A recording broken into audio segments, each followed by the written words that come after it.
चमत्कार network marketing में कर लिया कि सुरेंद्र जी जैसे व्यक्तित्व का इंटरव्यू फेस करने के लिए मुझे मौका मिलने वाला, तो ये मेरे लिए सौभाग्य की बात है उस एंगल से भी।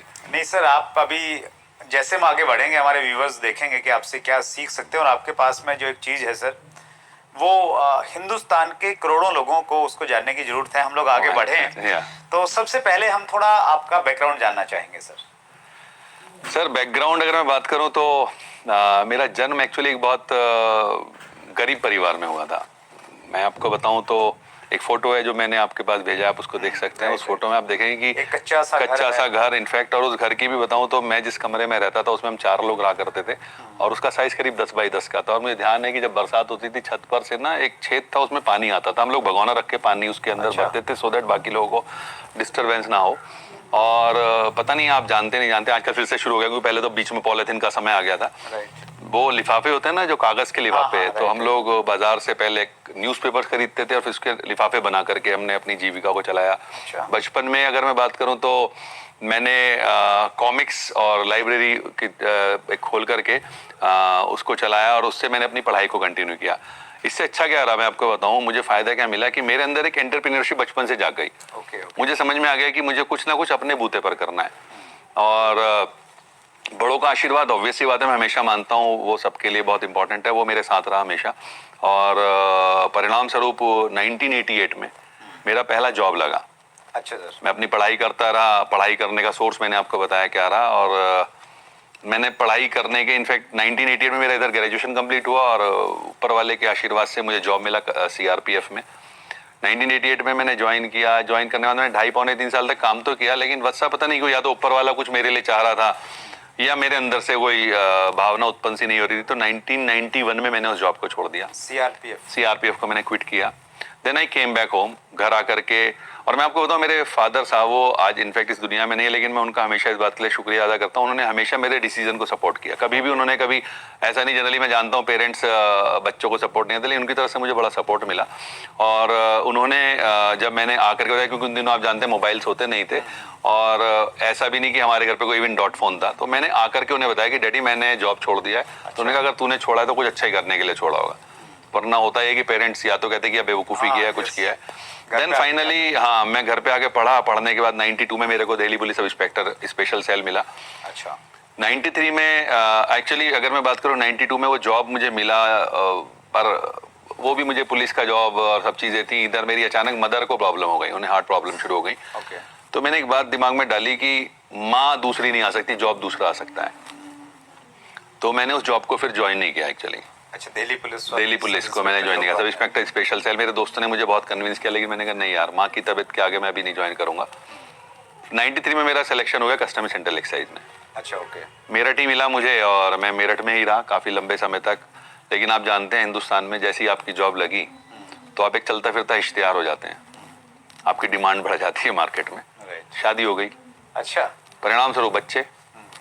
अब 98-99 तक आते आते वो जो सैलरी एक व्यक्ति को बहुत मजेदार लग रही थी, बिलीव मी, वो जब 4 लोग में डिस्ट्रीब्यूट होने लगी ना तो लगा कि तो कुछ भी नहीं है। और कुछ संस्कार ऐसे थे कि लोग कहते हैं आप कस्टम में हो, बहुत बड़ा विभाग है, बड़ा पैसा होगा, तो मैं आपको बताऊं कि कभी उस तरफ ध्यान नहीं गया मेरा। अच्छा। और आप समझ सकते हैं अगर उस तरफ ध्यान नहीं जाएगा तो अल्टीमेटली आपको फिर जेब से परेशानी होगी। तो मैं किसी चीज की तलाश में था, पर मेरे पास कोई संसाधन नहीं थे, रिसोर्सेज ऐसे नहीं थे कि मैं सोचूं मैं कोई काम कर लूं, कोई नौकरी कर लूं, कोई बिजनेस शुरू कर दूं। तो मैं एक दिन मेरे ऑफिस में बैठा था, अचानक मेरे एक दोस्त जिनका मैं बड़ा मान करता था वो आए, आकर के उन्होंने मुझसे कहा कि पंकज जी एक नए तरह का कॉन्सेप्ट मार्केट में आया है। ये बातें हैं अगर मैं गलत नहीं हूं तो शायद मई 99 की, अब से लगभग 20 वर्ष पहले की, थोड़ा और ज्यादा। तो वो आए मुझसे बोले कि एक नए तरह का कॉन्सेप्ट आया, और उस कॉन्सेप्ट में क्या होता है, कंपनी जो है वो एक international company, US based company है, और वो कंसंट्रेटेड फॉर्म्स में प्रोडक्ट बनाती है, और बड़े कॉस्ट इफेक्टिव प्रोडक्ट्स होते हैं, और उनको आपको जो है इस्तेमाल करके लोगों को बताना होता है। मैं उस व्यक्ति का बहुत बड़ा फैन था एक्चुअली जिन्होंने मुझे बताया था। और मजे की बात ये वैसा वो नेटवर्क मार्केटिंग से जुड़े हुए नहीं थे, उन्होंने अपने किसी दोस्त के लिए रिकमेंड किया था मुझे। तो उन्होंने कहा कि पंकज अगर आप जाना चाहते हैं तो आप वहाँ मीटिंग है उसमें चले जाइए। तो एक होम मीटिंग उन्होंने कंडक्ट की हुई थी, मैं वहाँ गया। वहाँ जाकर के मैंने प्लान को देखा, कुछ समझ नहीं आया बिलीव मी, बट मुझे एक ही बात समझ में आया, अगर उस व्यक्ति ने रिकमेंड किया है ना तो अच्छी चीज होगी। और दूसरी मुझे एक बात और नजर आई उस समय, अगर मैं अपने मन की बताऊं, कि ऊपर वाला मेरे लिए कोई तो प्लान कर रहा है, तो क्यों ना इसी प्लान को फोकस किया जाए। मैंने उस कंपनी के साथ काम करना शुरू किया, बहुत कुछ सीखा बस मैंने, बहुत कुछ सीखा, और आज उसी का परिणाम है कि मैं आपके सामने हूँ। धीरे धीरे मैंने बिजनेस को बिल्ड करना शुरू किया, और फिर 2004 में मैं एक और कंपनी के साथ एसोसिएट हुआ। एक्चुअली 99 में मैं उस कंपनी के साथ जुड़ा था। वहाँ के बाद फिर मैंने 2002 तक उस कंपनी के साथ काम करने का, 2002 में उसको छोड़ा, और 2004 में मैं एक और इंटरनेशनल कंपनी के साथ शुरू हुआ, और तब से लेकर अभी तक ये सिलसिला चालू है। आज अगर मैं बात करूं, मुझे बड़ा फख्र होता है कि एक ऐसा जॉब जिसमें सरकार मुझे 10 लाख रुपए सालाना देती थी। अच्छा, क्या पोस्ट थी आप? मैं सर इंस्पेक्टर था कस्टम सेंट्रल एक्साइज में। तो जो बड़ी बात है सर, मैं आपको बताऊं कि नेटवर्क मार्केटिंग के प्रति मेरा विश्वास और जो मैंने सीखा उसके आधार पर वर्ष 2017 में मैंने एक निर्णय लिया।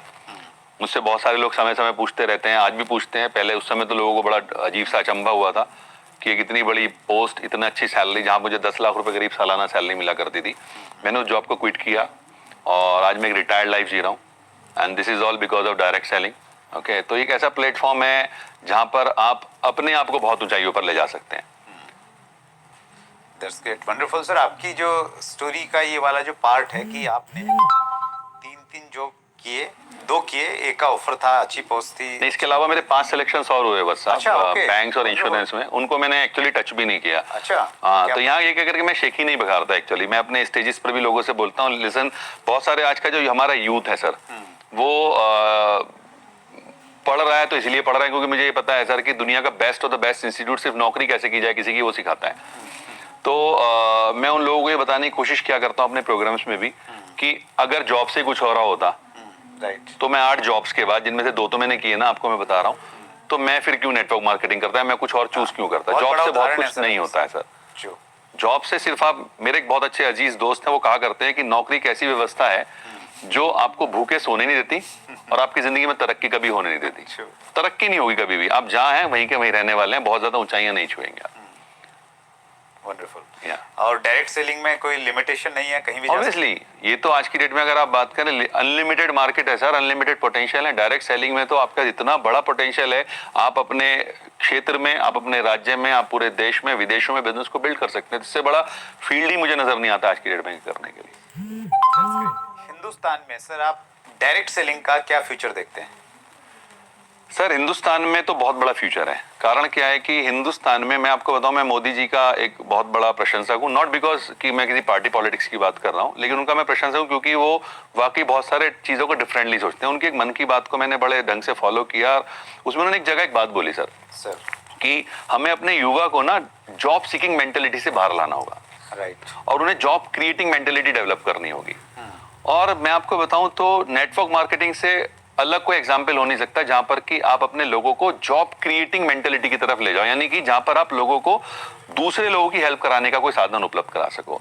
और डायरेक्ट सेलिंग का अगर मैं बात करूं सर, अब फ्यूचर जो अगर हिंदुस्तान में, मेरे पास जो आंकड़े उसके अनुसार लगभग 80 से 85 लाख युवा हर साल ग्रेजुएट कर रहे हैं। दुर्भाग्य सबको तो नौकरी मिल नहीं रही है। तो एक इतना बड़ा बेरोजगार वर्ग जो आज हमारे सामने है, और ना सिर्फ इसको अगर मैं कैलकुलेट करूं, दूसरी तरफ और भी बहुत सारे लोग हैं जो अंडर एम्प्लॉयड हैं। आपको जानकर आश्चर्य होगा वत्सा, मैं यूपी से आता हूं सर, और यूपी पुलिस ने भी हाल ही में भिस्ती की वैकेंसी निकाली। आप जानते हैं भिस्ती क्या होता है? भिस्ती नहीं सर, नहीं जानते। भिस्ती एक्चुअली एक ऐसा व्यक्ति होता है जो पूरे स्टाफ को पानी पिलाता है। अच्छा, ओके, पूरे स्टाफ को पानी पिलाता है। और उस 60 वैकेंसीज के लिए आपको जानकर आश्चर्य होगा 92,000 बच्चों ने अप्लाई किया। अच्छा, ओहो, और उनमें से 4,597 बच्चा, 4,597 उन बच्चों की अगर मैं बात करूं, वो लोग थे जो पीएचडी होल्डर्स थे। अच्छा, तो आप डायरेक्ट सेलिंग के लिए कितना बड़ा मार्केट समझ सकते हैं उस एंगल से कि अंडर एम्प्लॉयमेंट हिंदुस्तान में बहुत तेजी से बढ़ रहा है। और मैं आपको बताऊं सर, अभी टाइम्स ऑफ इंडिया के न्यूज पढ़ रहा था, उसमें एक रिसर्च पर बात हुई कि हिंदुस्तान का इस समय 80% युवा डिप्रेशन का शिकार है। और वो डिप्रेशन क्यों है? क्योंकि वो जो कर रहा है वो अपनी काबिलियत से बहुत नीचे जाकर करना पड़ रहा है उसको। पीएचडी होल्डर अगर पियोन की नौकरी कर रहा है तो वो तो वो भी नहीं मिली होगी सभी को, सबको नहीं मिलेगी, क्योंकि मिलेगी तो 60 को ही ना। उनके पास तो 60 ही वैकेंसी है। तो वो सब चीजों का एक ही उपाय है, समाधान है, तो वो है डायरेक्ट सेलिंग। अगर बच्चा इसको समझेगा तो उसको फायदा मिलेगा। और अगर मैं फ्यूचर की और बात बताऊं, आज हिंदुस्तान की आपको पता है 12 यूनिवर्सिटी नेटवर्क मार्केटिंग पढ़ा रही है राइट, धीरे-धीरे as a subject. Delhi university के कॉलेज दिल्ली यूनिवर्सिटी में भी एक कॉलेज में पढ़ाया जा रहा है। तो मैं क्या देख रहा हूँ कि आने वाले समय में जब बच्चा आएगा बाहर, तो ऑब्वियस सी बात है, क्योंकि उसकी मेंटेलिटी अभी एकदम तो चेंज होगी नहीं, वो जॉब ही ढूंढेगा। राइट। दुर्भाग्य सबको मिलेगी नहीं, तो उसके दिमाग में एक बात जरूर होगी कि भाई नौकरी नहीं मिली, कुछ और भी पढ़ा था, वो था डायरेक्ट सेलिंग, तो वो उस तरफ भागेगा। राइट। तो एक बहुत बड़ा भविष्य है, और आंकड़े बता रहे हैं सर 13,000 करोड़ की इंडस्ट्री ऑलरेडी हो चुकी है हिंदुस्तान में। हाँ, ट्रू। और अगले सिर्फ 5 सालों में ये करीब 64-65 हजार करोड़ की होने जा रही है। ये फिक्की की रिपोर्ट है। फिक्की की रिपोर्ट है। तो इसका मतलब ये है सर कि 5 गुना तरक्की आज आप किसी भी इंडस्ट्री को पकड़ लो नहीं होने वाली हिंदुस्तान में अगले 5 सालों में। तो एक बहुत बड़ा पोटेंशियल है सर हिंदुस्तान के मार्केट। और मैं इसमें एक चीज और ऐड करना चाहूंगा सर, अभी भी हमारे देश में डायरेक्ट सेलिंग को लेकर कंफ्यूजन्स बहुत हैं। हालांकि 2016 में गाइडलाइंस आ गई जी, अब वो भी आप जैसे लोगों की बहुत बड़ा मेहनत रही है, मुझे पता है कि आपने बड़ी मेहनत की उसके लिए। Thank you sir. वो कुछ लोग रहते ही हैं सर इंडस्ट्री में, तो हमें सौभाग्य मिला सेवा करने का। लेकिन अब भी कुछ चीज़ें हैं ना सर, बहुत डार्क एरिया में है जहाँ पे अभी भी क्लियरिटी नहीं है। और दुनिया में बहुत सारी ऐसी कंपनियां हैं जो इंटरनेशनल कंपनीज हैं, वो इंडिया में वेट कर रही हैं कि कब इसके ऊपर में रेगुलेटरी बॉडी बने या एक कानून बन के आए। जी जी जी जी। ऐसी बहुत सारी कंपनियां इंतजार में हैं हिंदुस्तान में काम करने के लिए जी। और मेरा ये मानना है कि जिस दिन ये ग्रे पार्ट जो है मिट जाएगा, एक क्लियरिटी आ जाएगी इस इंडस्ट्री में जी, तो ये इतनी तेजी के साथ में ग्रो करेगी, फिर कोई इंडस्ट्री इसके मुकाबले की होगी नहीं। ऑब्वियसली चैलेंज तब है जब क्लियरिटी नहीं है, मनी सर्कुलेशन कंपनियां आती हैं, मार्केट में नेगेटिविटी है, उसके बावजूद भी फिक्की KPMG ये कह रहे हैं कि 65,000 करोड़ ये 2025 तक हो जाएगी। तो मैं आपकी बात से बिल्कुल सहमत हूँ, संभावनाएं बहुत हैं। और ये कहते हैं किसी भी इंडस्ट्री में रॉ मटेरियल होना चाहिए, वो हमारे पास बहुत है सर, वो हमारे देश में खूब है, वो उसकी कमी नहीं है सर। मुझे तो सौभाग्य मिला है नेटवर्क मार्केटिंग में, करीब मैं अभी तक 26 देशों की यात्राएं कर चुका हूँ, और अभी हाल ही में मैं डेनमार्क और नॉर्वे गया, वहाँ लोग नजर नहीं आते सर। राइट। और हमारे यहाँ जगह नजर नहीं आती, इतना सा अंतर है बस। आपका उत्तर प्रदेश एक ऐसा है जो मेरे ख्याल से दुनिया के 8वां नंबर है सर पॉपुलेशन वाइज। अच्छा, 8वां नंबर है, हम 21 करोड़ हो चुके हैं। नहीं मतलब 8वां नंबर कैसे कह रहे हैं पॉपुलेशन वाइज? मतलब चाइना जैसे नंबर 1 है, हाँ, इंडिया नंबर 2 है, तो उस नंबर में आते आते हम 8वें नंबर पर हैं। अच्छा, मतलब 21 उत्तर करोड़ प्रदेश एक प्रदेश है, हाँ, लेकिन उसकी पॉपुलेशन देशों की तुलना में 8वें नंबर पर है। इतना बड़ा मार्केट है हमारे पास ऑलरेडी, अगर मैं उसे मार्केट के एंगल से बात करूं। Wonderful, that's great sir.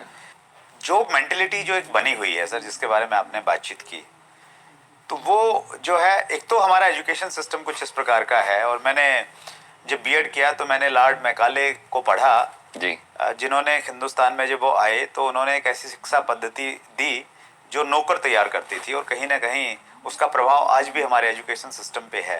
तो ये जॉब मेंटेलिटी सिस्टम की वजह से बन गई है या फैमिली में भी? एक प्रश्न है किसी व्यूअर का, मैं लेना चाहता हूँ इसी टॉपिक में।